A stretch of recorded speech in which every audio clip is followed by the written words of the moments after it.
bienvenidos, bienvenidas a un nuevo programa de Build the Future sobre diversidad e inclusión. Hoy tenemos a un invitado muy especial, a Federico Crespi. Federico, bienvenido. Gracias, Luján. Federico es director de Diversidad, Equidad e Inclusión y Relaciones con los Empleados para Latinoamérica en MetLife. Además es psicólogo, tiene una gran trayectoria, tiene un máster en Ciencias Humanas en Georgetown y bueno, trabajó en diversas compañías, aunque el último tiempo por largo en MetLife.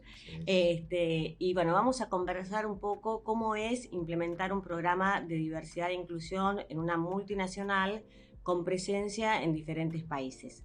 Así que ahora sí te doy formalmente la bienvenida, Fede. Es un gusto tenerte aquí y contar con tu presencia. Muchas gracias, Luján. La verdad que un gusto estar acá y bueno, un placer.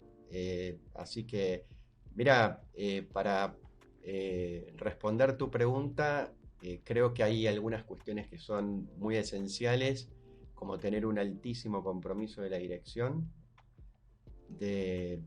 y a través de la dirección después de toda la organización, cada quien cumple su parte. Tener políticas que acompañen a ese programa, digamos, esas iniciativas de diversidad e inclusión, un programa específico y planes de diversidad e inclusión, y también programas de bienestar. Creo que esos serían básicamente los pilares que ayudan a tener un programa de diversidad e inclusión y poder implementarlo de una manera bien completa. ¿Y cómo juega el tema de las diferentes culturas, ¿no? En diferentes países, por supuesto, de las diferentes legislaciones en diferentes países?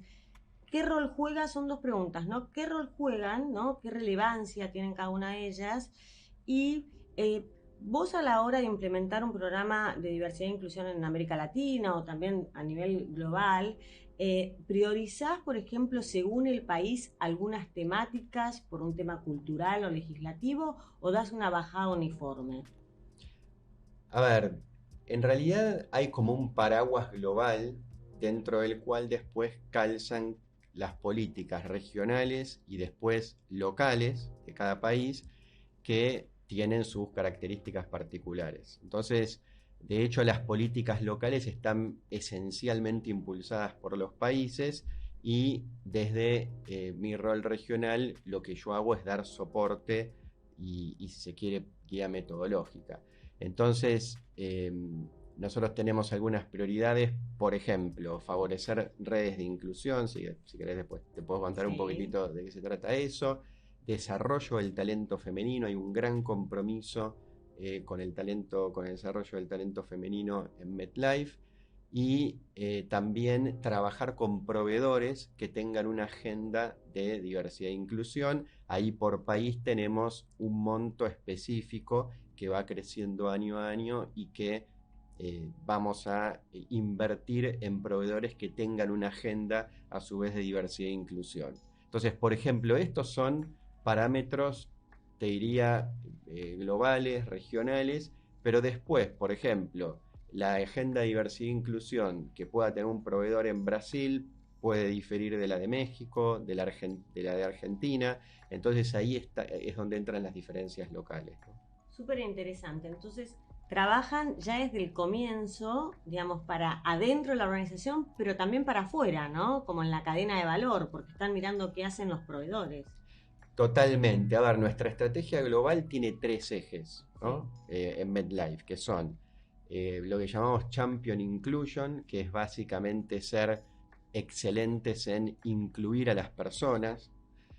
Por otro lado, crecer nuestra diversidad, donde hay una serie de prácticas como por ejemplo, te decía, la promoción del talento femenino, puede tener que ver con diversidades étnicas también en determinados mercados, y después crecer nuestro impacto. Y crecer nuestro impacto tiene que ver, por ejemplo, con acciones como las que vos referís, en donde no solo trabajamos intra-MetLife, donde hacemos cosas digamos, para maximizar nuestro impacto interno, pero a la vez trabajamos con proveedores, o otra de las áreas de foco es tener muchas horas de voluntariado en, digamos, con poblaciones vulnerables, ¿no? Entonces, esas son las 3 áreas de foco que para nosotros son muy importantes. ¿La diferencia cultural en esto qué rol juega? ¿Cómo lo adaptás? ¿Qué haces? ¿Algo en particular para poder bajarlo en alguno u otro país? Mira, la verdad es que lo que intento, y espero hacerlo bien, es escuchar mucho. Creo que definitivamente escuchar mucho es Tu esencial. formación te ayuda en eso. Sí, sí, sin duda, sin duda. Quizás es para otro podcast, pero la verdad que crecer en una organización como psicólogo ha sido un camino interesante y creo que hay mucho para decir desde este lugar. Y definitivamente, sí, creo que aporta un grano de arena. Pero sí, la escucha es esencial porque más que digamos, hacer una bajada, en realidad existen prioridades globales, existen prioridades regionales, pero después es muy importante entender lo que los países tienen como prioridades locales, ¿no? Un dato importante es en MetLife globalmente tenemos un compromiso muy fuerte con la promoción del talento femenino. Desde 2019 hasta hoy en posiciones ejecutivas incrementamos 47% la representación femenina y en posiciones de gerencia hacia arriba en América Latina el 45% son mujeres y esto, digamos, es algo que continúa, ¿no? Pero tiene que ver con esto que yo te refería antes de altísimo compromiso de la dirección, políticas, programas de diversidad e inclusión y también políticas de bienestar que acompañan mucho todo este proceso, ¿no? Si querés te doy algunos ejemplos, por ejemplo en términos de políticas, política de trabajo flexible, para darte un ejemplo, en nuestro centro de expertise de Buenos Aires, ¿no? Donde nosotros tenemos 185 personas que damos servicios a la región, básicamente ahí digamos, hoy nosotros trabajamos 4 días desde casa y uno en la oficina, pero en realidad la flexibilidad es enorme porque eso es el estándar mínimo, pero uno puede ir las veces que quiera a la oficina, ¿no? Entonces, la verdad que esa flexibilidad ayuda mucho. Por otro lado, en términos de bienestar, tenemos beneficios de gimnasio, tenemos un gimnasio in company, tenemos que tuve el placer de que conocer. tuviste el Muy placer de bueno, sí, conocer, sí, sí. exactamente. Eh, bueno, hay una sala también para amamantar. Digamos, también hemos hecho varias actividades de salud mental que de alguna forma tiene más que ver con lo que llamamos well-being, bienestar, pero tiene un vínculo con diversidad e inclusión. Y de hecho ahora estamos lanzando una red que creo que es algo bastante inédito de hablar de temas de salud mental en el trabajo, en este centro de expertise de Buenos Aires. Y bueno, como programas de diversidad e inclusión, tenemos muchas redes de inclusión, hay muchas cosas más, ¿no? Pero creo que las redes de inclusión es un capítulo muy interesante. Que ahora vamos a volver con eso. Pero me quedé con algo que contabas que era el tema de la flexibilidad con la presencia o no en la oficina, bueno, el tema de los programas de well-being o de estas charlas de salud mental. Y lo que me viene a la cabeza, Fede, es, ¿esto lo empezaron a hacer post pandemia o ya tenían como iniciativas de flexibilidad para promover la corresponsabilidad y para hacer este cambio enorme que han hecho con mujeres en puestos de liderazgo o incorporar mujeres a nivel de gerencia? Entonces, ¿ya venían trabajando previamente y esto se acentuó post pandemia o cómo era?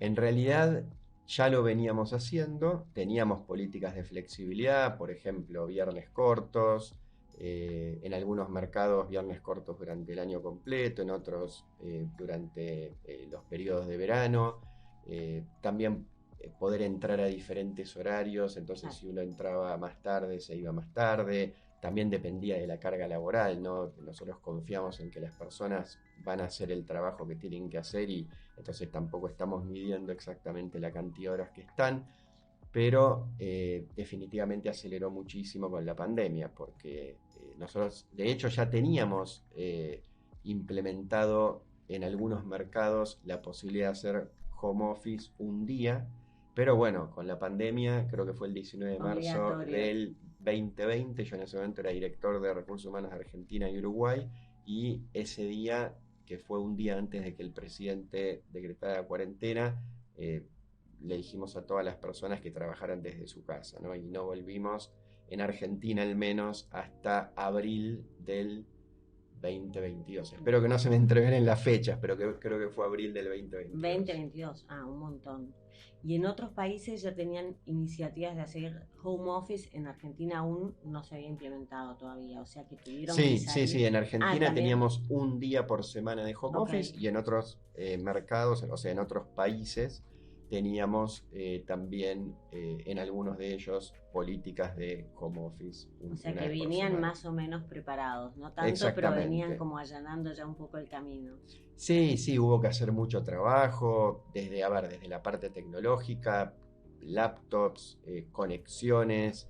La verdad es que también hay gente que tiene una situación en la cual puede trabajar con comodidad remotamente desde su casa. Hay personas que viven en una condición diferente, que por ahí no tienen buen acceso a internet, o de repente viven en una vivienda en donde no tienen el espacio necesario para poder trabajar con comodidad. La verdad que hicimos bastantes esfuerzos, de hecho, por ejemplo, las sillas ergonómicas se las mandamos masivamente a la Mira. gente, recorrimos la ciudad de Buenos Aires y otras también en América Latina, repartiendo, digamos, monitores, laptops y también las sillas ergonómicas. Entonces, eso la verdad que ayudó muchísimo, ¿no? Claro. Para poder gestionar ese periodo de trabajo remoto, ¿no? Después cada persona, yo digo, ¿no? Uno ve como tendencia colectiva, definitivamente la gente aprecia mucho poder trabajar de la casa. Después tenés los casos individuales donde hay gente que por diferentes motivos, situaciones de vida, gusto personal, lo que fuera, por ahí prefieren estar más horas en la oficina o más horas, digamos, en la casa o en un bar o donde fuera. Pero estas acciones, sin duda, esas más otras que vos comentaste que estaban haciendo, como el lactario o algunas cuestiones más, sin duda aceleraron también, ¿no? El tema de la promoción de mujeres o que pudieran acceder a determinadas posiciones que por ahí en otros casos no hubieran podido, ¿no? Sí, absolutamente. De hecho, otra de las cosas que, por ejemplo, cada vez que hacemos un proceso de selección, de nuevo con foco, es muy importante mirar los números, ¿no? Porque Sí, nosotros en América Latina tenemos más mujeres que hombres, ¿no? El desafío lo teníamos en las posiciones de claro. liderazgo.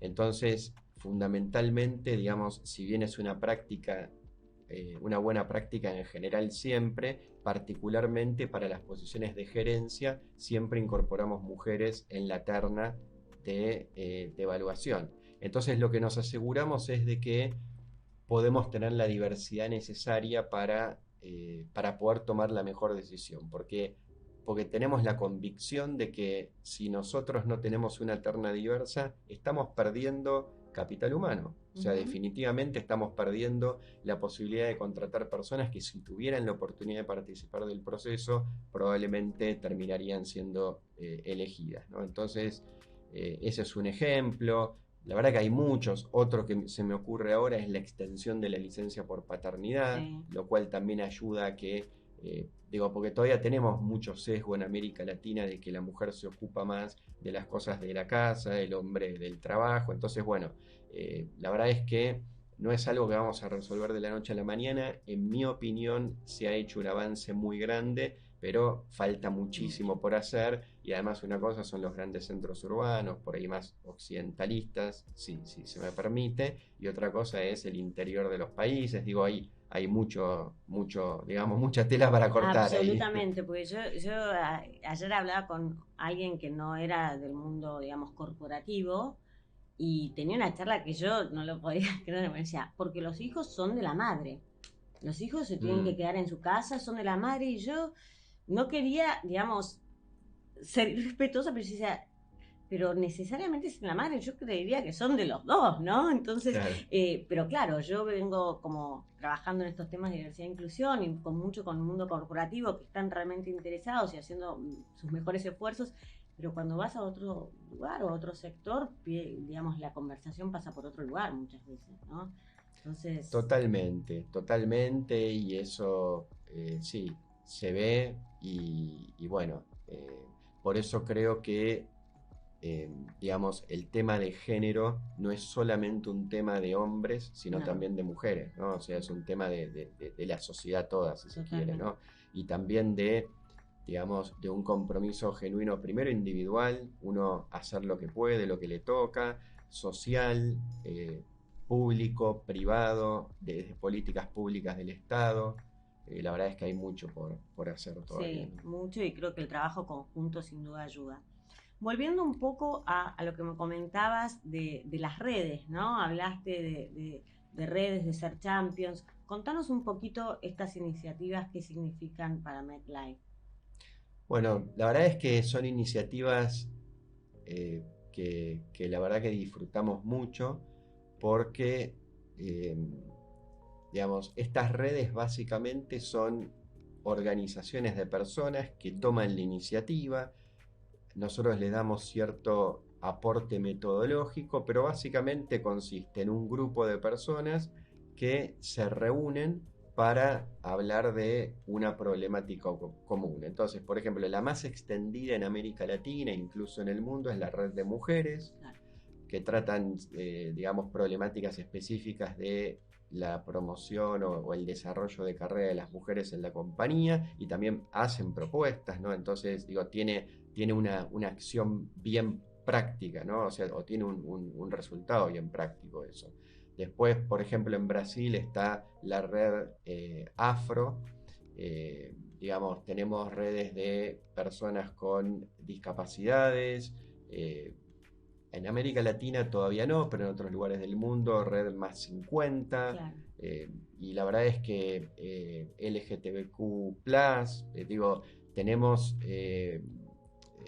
Red Glam, y la verdad es que eso ayuda mucho, ¿no? Y permite que determinadas minorías o colectivos puedan primero sentirse comprendidos, hablar entre ellos, entender cuáles son las problemáticas comunes que tienen y pensar también qué pueden hacer desde su lugar y cómo pueden influenciar para poder, en definitiva, tener más equidad en la organización y seguir en realidad avanzando la equidad, ¿no? Entonces, la verdad es que para nosotros esas redes son un pilar clave de nuestra estrategia de diversidad e inclusión. Totalmente, tener una red profesional que también te ayude a crecer. ¿Y cuál es la metodología que ustedes aportan, digamos? Y ahí te hago una referencia. Yo tuve la oportunidad de estar en una empresa que tenía estas redes Ujú. también. En ese momento mi sensación, con total sinceridad te lo digo, era como que nos juntábamos y por ahí hablábamos y no, viste, nos costaba en ese momento, está bien, te estoy hablando hace 15 años atrás, nos costaba llegar a la acción, ¿no? Como que era una charla que quedaba en mujeres que Mm. compartíamos ideas. Entonces creo que esa metodología que por ahí aportan es relevante, ¿no? Sí, totalmente. Y a ver, por supuesto que tenemos redes que están más evolucionadas, que están más maduras, otras que están empezando, entonces digo, no todas están en igual estadio, pero básicamente hay un líder, hay uno o dos colíderes que suelen ayudar con la agenda, con la producción de los eventos, también a tomar notas, a hacer seguimiento de los compromisos. Entonces, digamos, hay una instancia de brainstorming donde cada quien dice lo que piensa, las cosas que ven, porque la verdad que es muy importante en esos ámbitos poder escucharnos, pero después hay una etapa en donde, digamos, cada quien, digamos, después de la etapa divergente, no sé si lo dije bien, viene la convergente, donde Ah, ok. tratamos también de ver qué, digamos, qué cuestiones puntuales podemos hacer, ¿no? No en todas las ediciones de las redes van a salir acciones concretas, a veces uno tiene que ir madurando ideas a lo largo del tiempo, pero en definitiva ese es el foco central que nosotros le queremos dar y bueno, y vamos en ese camino, ¿no? Sí, pues a veces puede ser compartir experiencias o compartir, digamos, algunas cuestiones y después por ahí hay una etapa de plantear determinadas acciones que la compañía, asumo, evaluará si se pueden hacer o no, ¿no? Pero está bueno, por ahí nacen de esas mismas redes. Sí, sí, sí, sí, absolutamente, lo cual también, que es otro tema muy importante para nosotros y que tiene mucho que ver para nosotros con diversidad, equidad e inclusión, que es el empowerment, ¿no? Que nosotros, hay una de las cosas que medimos en nuestra encuesta anual de clima es qué tanto puedo hacer yo mismo en el espacio de trabajo, ¿no? Y entonces parte de ser uno mismo es tener un espacio en donde uno se puede expresar con libertad y proponer cosas que son consideradas. Después no todas son implementadas, por Claro, supuesto, como pasa en todos los ámbitos de la vida, obvio. pero sí son consideradas, ¿no? Súper interesante. Y te hago una pregunta. ¿Ustedes para instalar el tema, por ejemplo, trabajaron, digamos, en la organización con temas sesgos, con capacitaciones, o era algo que ya la organización venía a reclamarlo, ¿no? Lo tuvieron que instalar y permear esa cultura de diversidad e inclusión, o de alguna manera se los pedía la propia organización, los propios empleados? Bueno, quizás un poco y un poco, pero sí, definitivamente uno de los ejes que yo te decía de los programas tiene que ver con programas de diversidad e inclusión y ahí hicimos una capacitación que fue sponsoreada por cada gerente general de un país con un Ah, experto externo y, por ejemplo, tuvimos talleres de microagresiones, talleres de sesgos inconscientes, entonces la verdad es que es algo que y tenemos también nosotros una plataforma de aprendizaje que es muy interesante porque tiene inteligencia artificial, entonces vos identificás temas de tu interés y te va mm, dando alternativas de aprendizaje y bueno, en base a eso también uno puede formarse por cuenta propia, ¿no? Pero sí hemos hecho estos talleres, obviamente no son cosas que uno hace una vez y duran para siempre, pero sí hay una visión de seguir concientizando cada vez más, ¿no? De hecho, este es un tema de agenda del CEO global, o sea, por ejemplo, existe el leadership a ver cómo se llama, creo que es exactamente Diversity, Equity and Inclusion Leadership Council, en donde donde está el CEO global de la compañía, la CHRO global, y hay, digamos, muchos altos ejecutivos de la compañía. Como miembro del equipo de diversidad, equidad e inclusión tuve la suerte de participar y la verdad es que el nivel de compromiso que nuestro CEO global transmite en relación a estos temas es muy fuerte, ¿no? Y esto no solo es declamativo, sino que, digamos, él tiene información específica de dónde las métricas se están cumpliendo, de dónde no se están cumpliendo, da los mensajes que sean oportunos para poder avanzar estos temas. La verdad es que el compromiso es muy fuerte, ¿no? Que es un poco lo que decías al comienzo, ¿no? Cuando empezábamos a hablar de qué hay que tener en consideración para implementar un programa de diversidad e inclusión en diferentes países, que es el compromiso de la alta dirección como fundacional, ¿no? Totalmente, Importante, totalmente. Esencial, esencial, esencial. porque si no es muy difícil desde abajo traquear hacia arriba. Y vos hablabas también, te escuché en varias oportunidades decir, no soy psicóloga, pero por ahí un poco escucho, decir el tema de las métricas, ¿no? Y lo dijiste en varias oportunidades, la importancia de medir esto. Y creo que ustedes lo hacen bastante, ¿no? ¿Tienen Ujú. alguna Sí. metodología, algunos objetivos? ¿Cómo es? Hablaste también de ternas, de metas. ¿Tienen alguna, cómo lo miden? Mira, nosotros tenemos, por ejemplo, hoy, una de las cosas que tenemos es un eh, panel dinámico, un dashboard en una herramienta que se llama Power BI, en Ujú. donde en tiempo real podemos ir viendo la representación femenina, por ejemplo, para dar un ejemplo, valga la redundancia, digamos, nosotros tenemos nuestra estructura. eh, Se llaman Global Grades. En definitiva, dentro de las posiciones Sí. gerenciales, ejecutivas, hay distintos gradings. Entonces, por grade tenemos la representación femenina de cada país. También tenemos, por ejemplo, sabemos cuántas búsquedas tuvimos abiertas y cuántas hombres y mujeres ingresaron. Entonces, eso nos ayuda mucho a entender cómo estamos aprovechando las oportunidades para poder equiparar, digamos, el balance de género, siempre atendiendo a que tenemos la convicción absoluta de que es muy importante poder tener ese balance porque en definitiva redunda en mejores decisiones, ¿no? Mejores decisiones y resultados y Ujú. rentabilidad y innovación. ¿Y tienen metas organizacionales para esto, objetivos? ¿Cómo lo plantean a nivel liderazgo? Sí, a ver, uno de los objetivos, te diría quizás el más importante global, es tener para 2030, eh, digamos, estar por arriba del percentil 75 en representación femenina en todos los mercados, ¿no? Entonces, la verdad es que Ambicioso. es ambicioso, pero hay un plan para conseguirlo y ese es un objetivo, digamos, muy fuerte para el cual, bueno, estamos desarrollando todo este tipo de acciones, ¿no?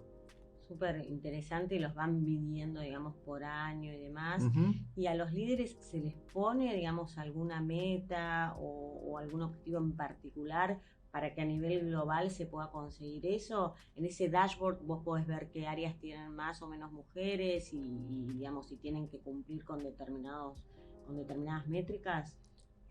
Bueno, en definitiva, digamos, esa información la puede disponibilizar cada uno de los países y por lo tanto, digamos, mayormente, digamos, cada gerente general con mucho soporte del director de recursos humanos, digamos, trabajan en función también de cómo van evolucionando esas métricas, ¿no?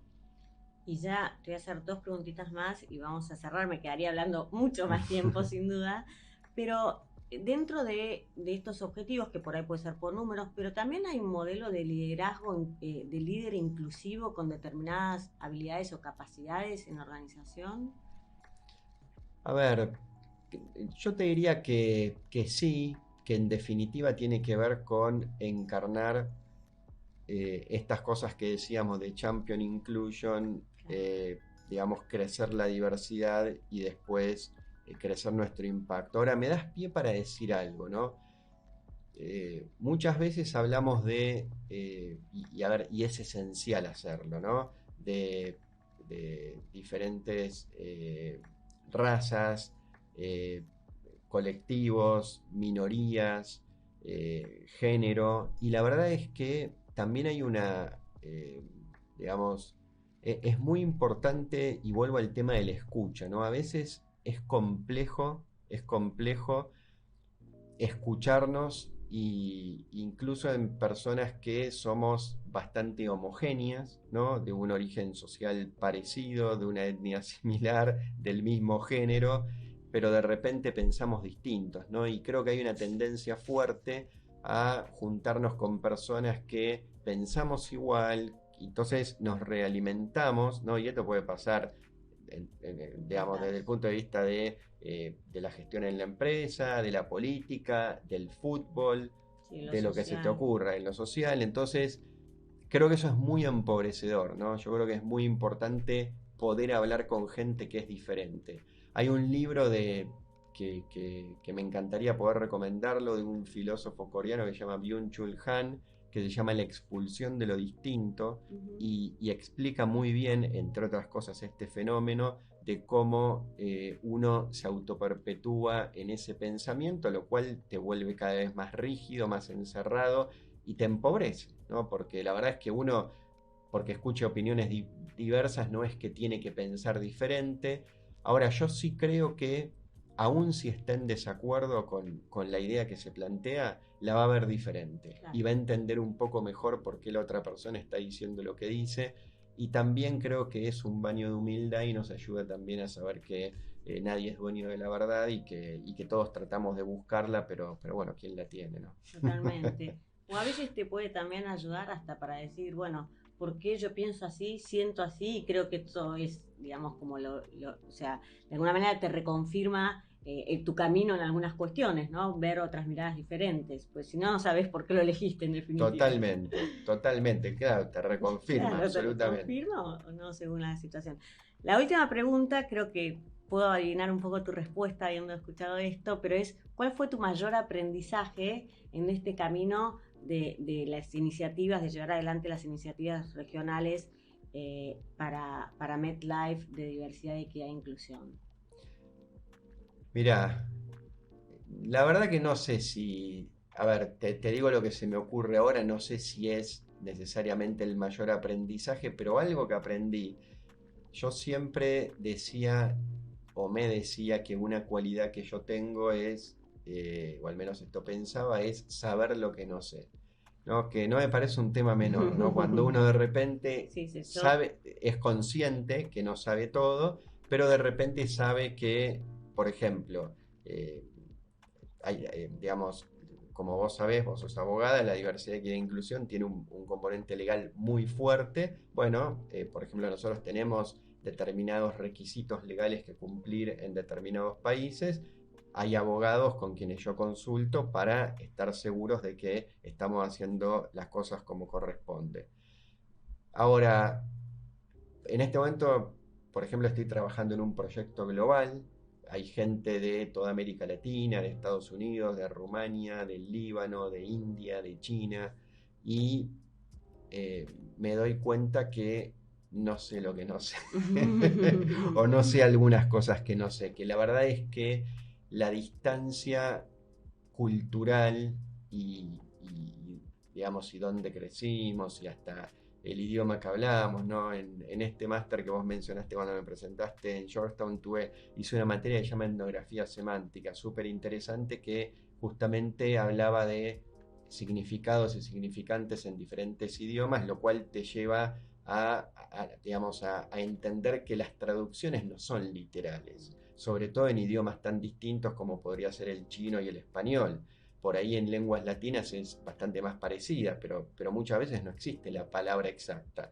Por eso, no sé, en inglés decimos management y no decimos gerenciamiento, digo, porque no hay una traducción a veces tan igual, si se quiere, ¿no? Entonces, la verdad es que si bien hablamos en inglés cuando hablamos, eh, bueno, hay una brecha de entendimiento que a veces, eh, digamos, me sorprende, ¿no? Entonces, estoy revisando ese enunciado mío de que sé lo que no sé, ¿no? Creo que hay unas cuantas cosas Hay otras que no sabes y ni sabes que no las sabes. exactamente, hay un montón de cosas que no sé, pero también hay muchas que no sé que no sé. Claro, qué interesante. Y tiene esto que ver también, Fede, con lo que hablábamos al comienzo y ahora sí para terminar, con justamente la diversidad cultural, ¿no? Que es el gran desafío probablemente de implementar estos programas a nivel global o a nivel regional, ¿no? Probablemente ahí, cuando viste toda la gente diferente en este grupo, dijiste, bueno, acá hay una diferencia cultural importante que hace que yo ni siquiera sepa lo que no sé. Absolutamente. Y bueno, y eso hace que las áreas de foco sean diferentes. Digamos, creo que justo antes de empezar este podcast hablamos de que ayer fue el Día Mundial del Síndrome de Down. Bueno, hay 85% de personas con síndrome de Down que están fuera del mercado laboral. Mm. Hay un área enorme ahí para trabajar, pero bueno, si uno empieza a ver, digamos, los distintos colectivos, creo que realmente el esfuerzo y el trabajo y el compromiso que hay que asumir es enorme, ¿no? Entonces, sí, definitivamente hay mucho ahí por seguir trabajando y de nuevo, ¿no? Creo que nos faltan políticas públicas, nos falta mayor compromiso social, pero también creo que hay que empezar por uno mismo, ¿no? O sea, creo que el cambio que, digamos, las pequeñas cosas, por más pequeñas que parezcan, transforman realidades, ¿no? Entonces, puede sonar un poco utópico, lo sé. No, pero yo Parte de la audiencia lo puede estar pensando, pero la verdad es que para mí ese compromiso individual es súper importante. totalmente, y aparte en definitiva es encontrar de alguna manera nuestro propósito también, y si nos hace feliz y ayuda a eso, es mucho mejor aún. Absolutamente. Así que bueno, Federico, un placer. Gracias por venir hasta acá, por participar de este programa. Para mí es súper importante haberte tenido y me siento muy honrada. Te reservo ya porque hablamos de otra oportunidad, de muchos temas para hablar, así que me encantaría contar con vos otra vez. Gracias. Por supuesto, contás conmigo y bueno, muchas gracias por la invitación, la verdad que me encantó la conversación y poder hablar de estos temas que son tan importantes para todos. Un placer. Bueno, muchas gracias. Nos despedimos con otro nuevo programa de Build the Future de diversidad e inclusión. Espero que lo hayan disfrutado tanto como yo, seguramente que sí, y nos vemos en la próxima.